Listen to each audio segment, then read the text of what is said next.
Okay, this is my last shot. I've tried a dozen times. If this doesn't work, I'm giving up.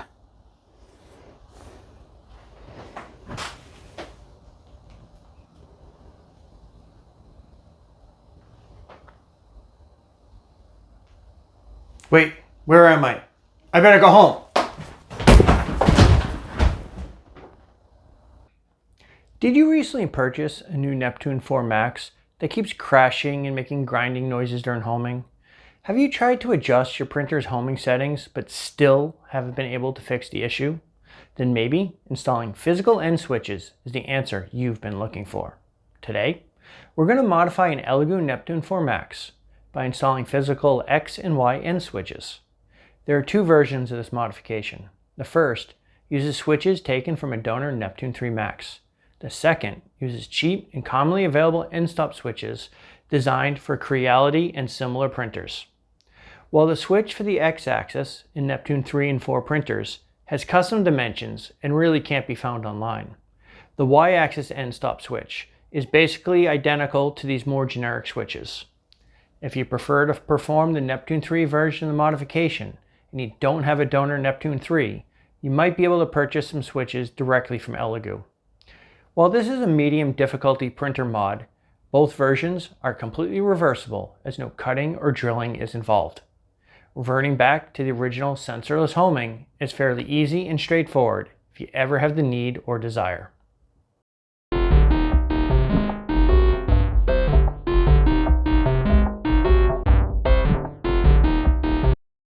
Before we begin, let's review the tools and supplies that will be needed for the physical end stop switch modification. The mod involves creating a Y-axis bracket, a couple of cables, and an X-axis end cap for the generic switch version.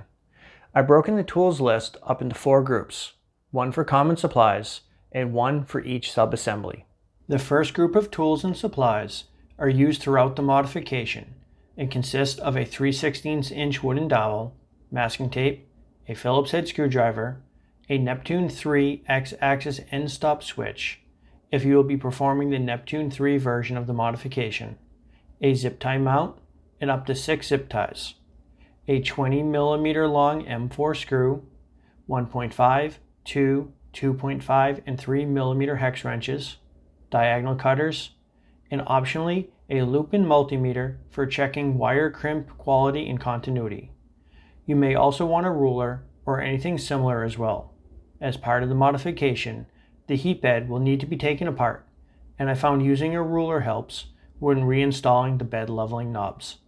During the modification, a bracket assembly will be created to mount the Y-axis end stop switch.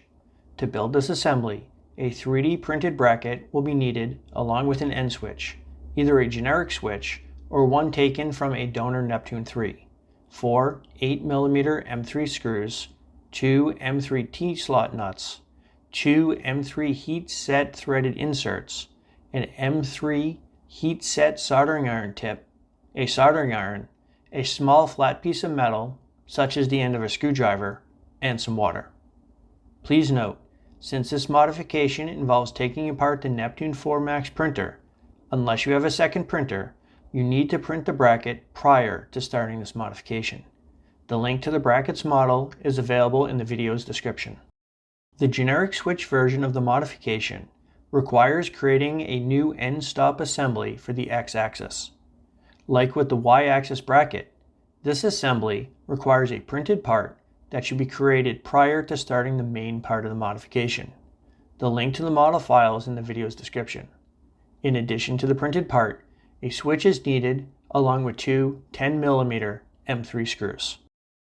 The last grouping of tools and supplies are for creating the cables, which will connect the switches to the printer's control board.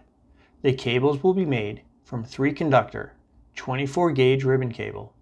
In the video, I used silicone insulated wire for extra flexibility and heat resistance. In addition to the wire, 4 3-pin JST XH 2.54 female connectors and associated contacts will be used. While technically not required, I recommend you use a crimping tool when attaching the contacts to the wires to ensure strong and reliable connections. Wire strippers and a measuring tape are also needed. Now that we have our tools and supplies, we can begin preparing the sub-assemblies.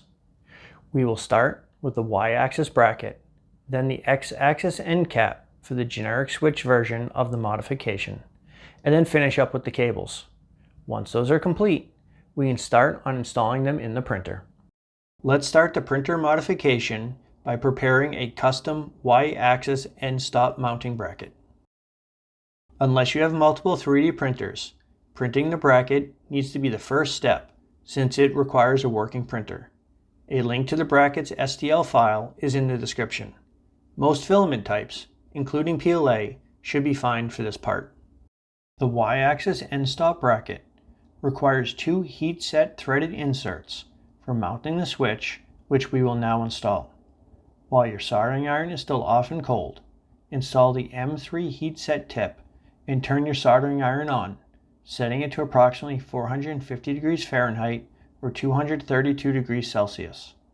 While I'm using older Weller soldering iron, most soldering irons with removable tip should work. Just make sure you can find an M3 heat set tip for it.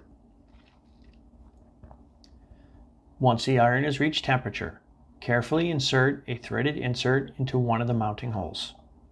The narrow end goes in first and ensure the insert is straight. Using the soldering iron, press the insert into the bracket until the top of the insert is just about at the same level as the top of the mounting hole. This should not require a lot of force. Quickly put down the soldering iron and grab a flat piece of metal. Press the metal against the insert to ensure the top of the insert is perfectly flush with the top of the mounting hole. Repeat the process for the second threaded insert. When performing the generic switch version of the modification, a new end stop cover is required for the X-axis. If you haven't already, print that now. Unlike the Y-axis bracket, the X-axis end stop cover for the generic switch doesn't use threaded inserts due to space restrictions. Instead, use the 10mm M3 screws to tap the screw holes in the printed part. Pre-threading the holes now will make installation easier later. We will now start creating the 2 end switch cables. Since the required length can change based on exactly how the cables are routed through the base of the printer, right now we are going to leave the cables extra long and only crimp on one connector to each wire, leaving one end bare, will also make routing the wires easier in later steps. Cut a 160mm section of wire for the X-axis and a 120mm section for the Y.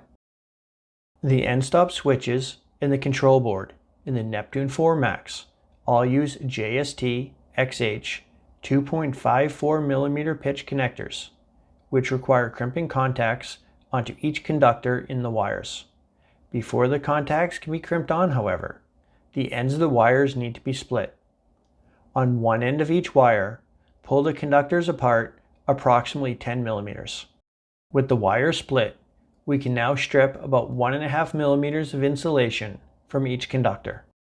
To install a female connector onto the ends of the wires, first, place the contact in a crimping tool and then insert the conductor into the contact. The wire should be inserted just enough so the copper strands are just past the end of the middle section of the contact.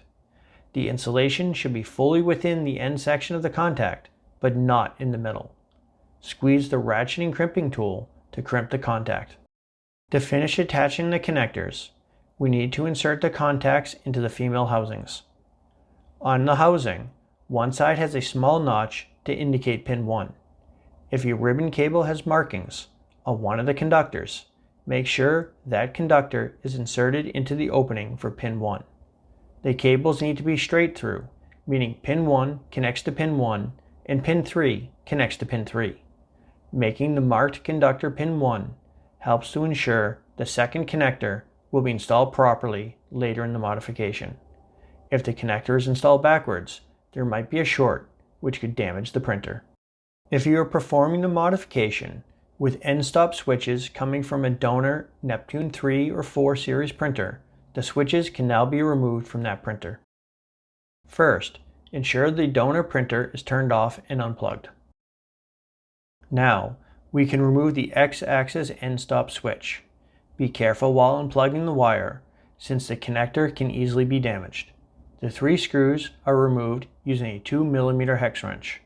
Since we will be using the screws from the Neptune 4 Max, the 3 removed screws should be safely stored with the donor printer. The Y-axis end stop is removed next. Like with the X-axis end stop, take care while disconnecting the cable, since it is easily damaged. The 2 screws are removed while using a 2mm hex wrench. The screws and the plastic platform will not be used during the rest of the modification and should be safely stored away with the donor printer. We can now prepare the Neptune 4 Max for the modification. During the installation of the Y-axis end switch, we will need to remove the printer's heat bed. To make that step easier, move the printer's hot end to the highest Z height that it can safely go. Before beginning any work on the Neptune 4 Max, for safety, ensure that it's turned off and unplugged. Remove the LCD controller. Remove the LCD holder.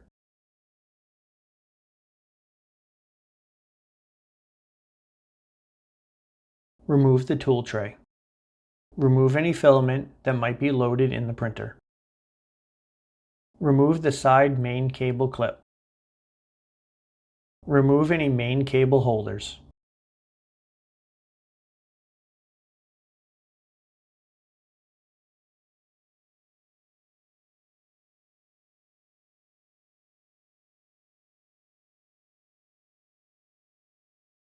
Disconnect the main cable from the hot end assembly, fan, and the X-axis motor. We are now ready to connect the cables to the printer's control board. Flip the printer on its right side.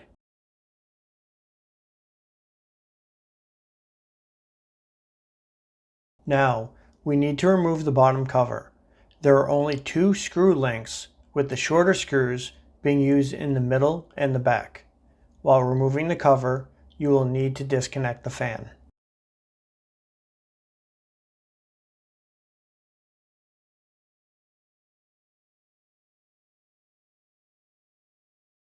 We can now attach the cables to the printer's control board. The control board is fairly complex and contains many different components. Try not to touch anything while attaching the cables. The cable for the X-axis end stop switch connects to the upper connector marked with an X, while the Y-axis end stop cable connects to the connector just below it, marked with a Y. Since the JST connectors are polarized, they can only go in one way, so you don't need to worry about putting them in backwards. You should not need a lot of force to install the connectors. While connecting the cables, we can also start routing them through the printer's base. Feed the Y-axis cable through the first 3 zip ties and the X-axis cable through the first 4.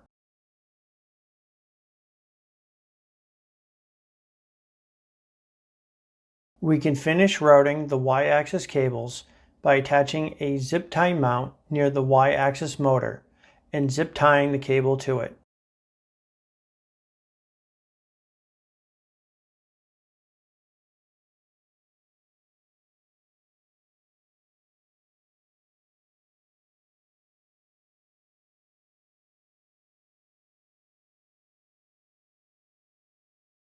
The X-axis cable needs to be threaded through the main printer cable.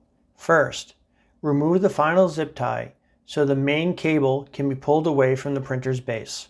Next, thread the wooden dowel through the main cable sheath, starting at the midpoint opening.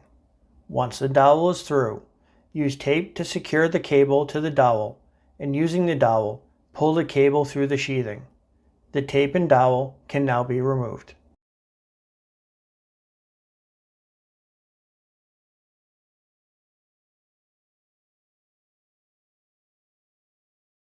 To finish routing the X-axis cable, use a new zip tie to secure the main cable to the top of the printer's base.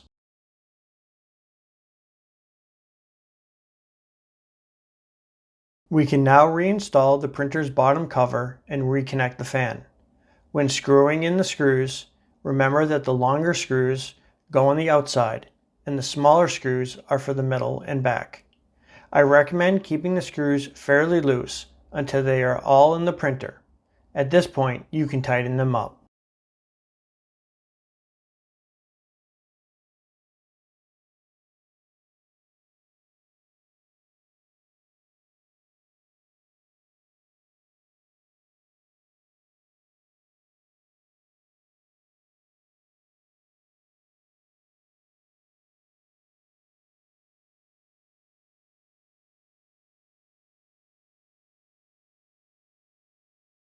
Carefully flip the printer back upright.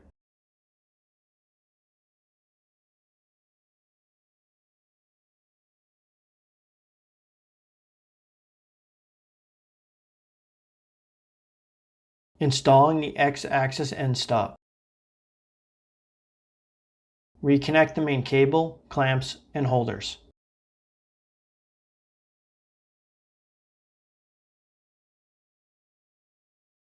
Remove the existing X-axis gantry end cap using a 2mm hex wrench. Install the X-axis end stop assembly using a 2mm hex wrench. Cut the X-axis end stop cable to length. The cable should be approximately 50 millimeters longer than the X-axis motor cable. Split the wires approximately 10 millimeters. Strip the wires about 1.5 millimeters. Crimp the contacts.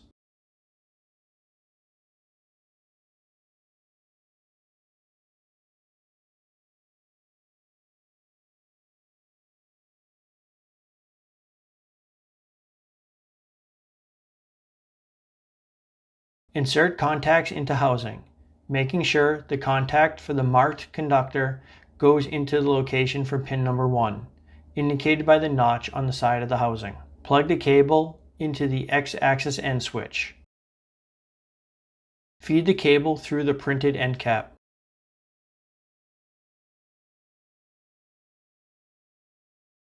Connect the cable to the end switch.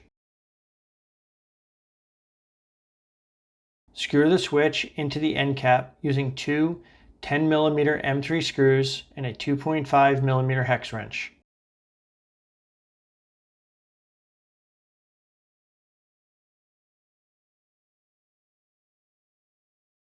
Install the end stop assembly using a 2mm hex wrench.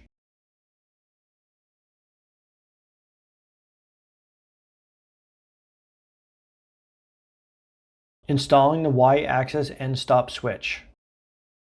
Mount the switch to the bracket prepared earlier using two 8mm M3 screws and a 2.5mm hex wrench.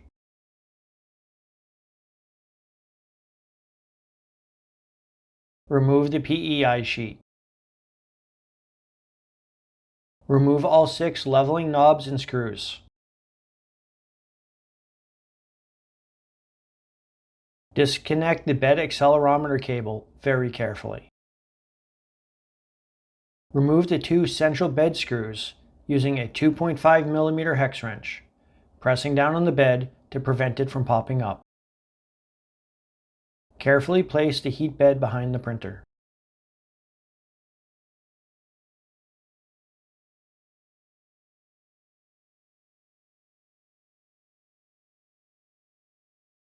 Move the 2 metal standoffs and 6 springs off to the side.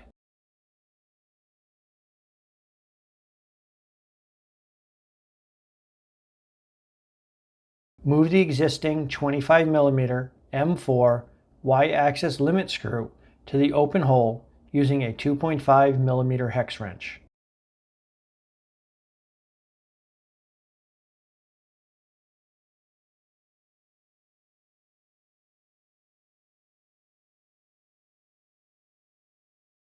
Install a 20mm M4 screw in the now open hole using a Phillips head screwdriver. Remove the back plate.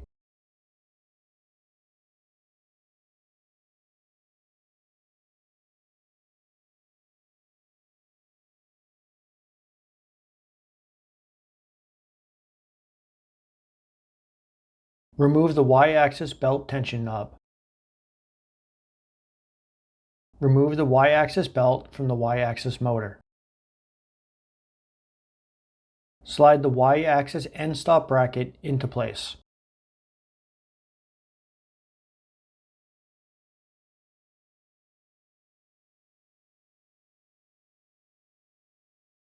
Slide M3 T-slot nuts into place. Install 8mm M3 screws into the T-slot nuts using a 2.5mm hex wrench. Do not tighten down the screws since the bracket will be moved into its final position in a later step.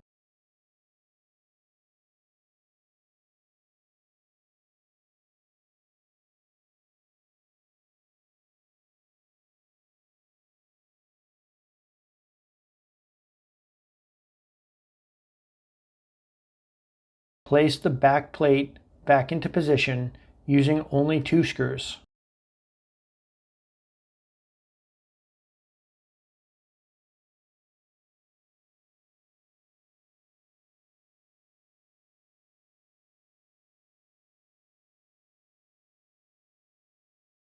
Position the Y-axis end stop bracket so the switch is triggered just before the existing Y-axis limit screw hits the back plate.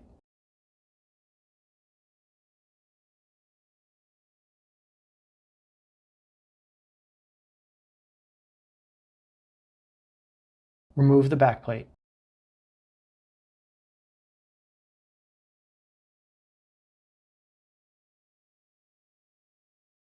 Secure the Y-axis end stop bracket.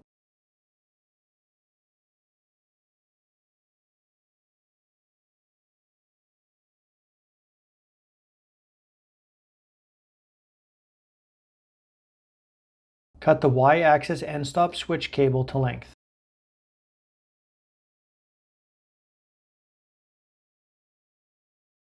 Split wires about 10mm. Strip the wires about 1.5mm.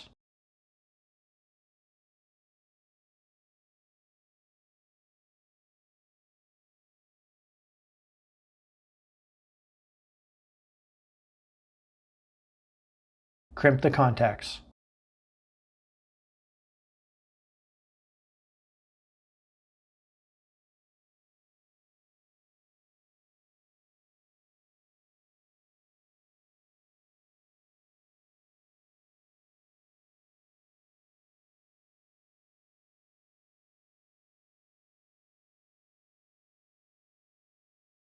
Insert contacts into housing, making sure the contact for the marked conductor goes into the location for pin 1, indicated by the notch on the side of the housing.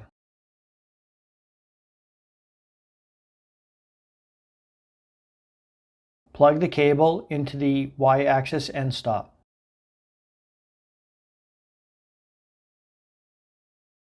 Reattach the Y-axis belt.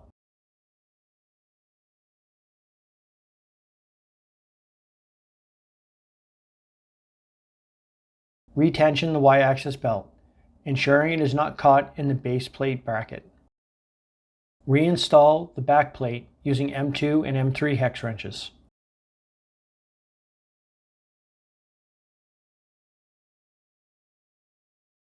Optionally, remove the screw in the original Y-axis limit switch location. Removing the screw will prevent metal-on-metal contact, but requires the printer's bed to be disassembled if sensorless homing is to be restored. Place the 2 metal standoffs back on the base plate.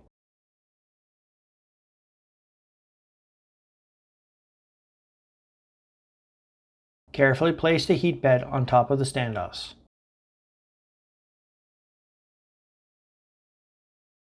Insert hex wrenches into the screw holes above the standoffs. Reinstall the bed leveling springs, knobs, and screws. Using a 2.5mm hex wrench and a ruler might make this step easier.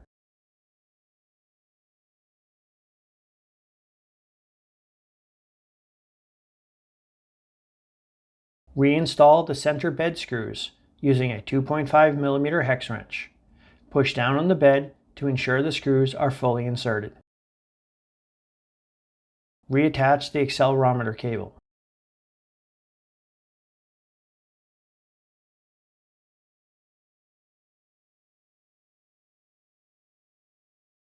Reinstall the PEI sheet. Reassembly. Reinstall the LCD holder.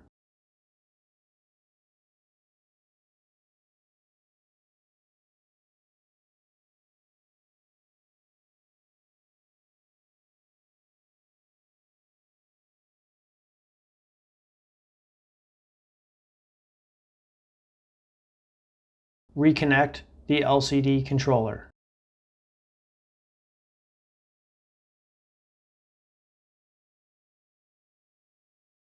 Return the spool of filament to the holder.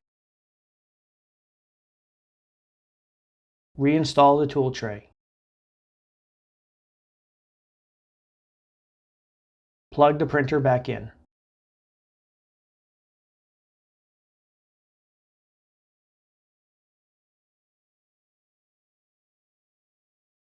We can now configure Klipper to use the newly installed end stop switches. Turn on the printer and wait for it to boot. SSH into the printer. I'm using the SSH client included in Git Bash since I already had it installed, but any SSH client such as PuTTY or even the one included in Windows should work. The default user is MKS and the default password is MakerBase. Since we will be editing a critical Klipper configuration file, the first task is to create a backup of that file before we make any modifications or changes. The following command will create a copy of the main Klipper configuration file and give it an extension of .org. Now that we've created the backup, we can start editing the file. While any text editor should work, I'm going to be using Nano, a simple text editor available on almost every Linux computer. We will now configure Klipper to use the new X-axis end stop switch. First, comment out the following line instructing Klipper to use sensorless homing for the X-axis. Next, uncomment the line informing Klipper which pin on the microcontroller is connected to the switch. By default, this line tells Klipper to use the switch in a normally open configuration, meaning it doesn't think it's at the home position unless 5 volts is applied to the microcontroller pin. This is arguably a bit dangerous because if the switch were to fail or be disconnected, the printer may never think it's reached the home location. Instead, we want the printer to stop immediately. So when we created the cables, we actually made them in a normally closed configuration, meaning 5 volts is applied to the microcontroller pin unless the switch is pressed. We configure normally closed mode by adding a bang or exclamation mark to the line. We can now follow the same few steps to enable the Y-axis end stop switch.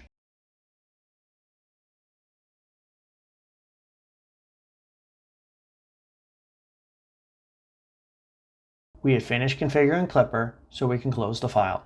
Reboot the printer to ensure the changes take effect.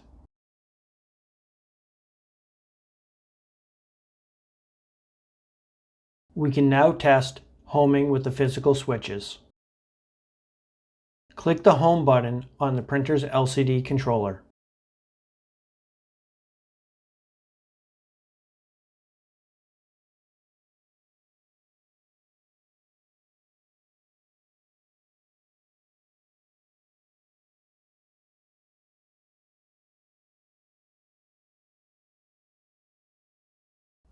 Well, there you have it. We've successfully installed physical end stop switches in a Neptune 4 Max printer. There were 2 variations of the mod, depending on if you use generic switches or switches taken from a donor printer. I hope you found this video and the modification helpful, but if you ever want to revert back to sensorless homing, the conversion is straightforward and all signs of the modification can easily be removed. Before you go, if you haven't already, please subscribe and like this video so you can be the first to learn about our future videos, printer modifications, and enhancements to BedLeveler 5000. Thanks for watching.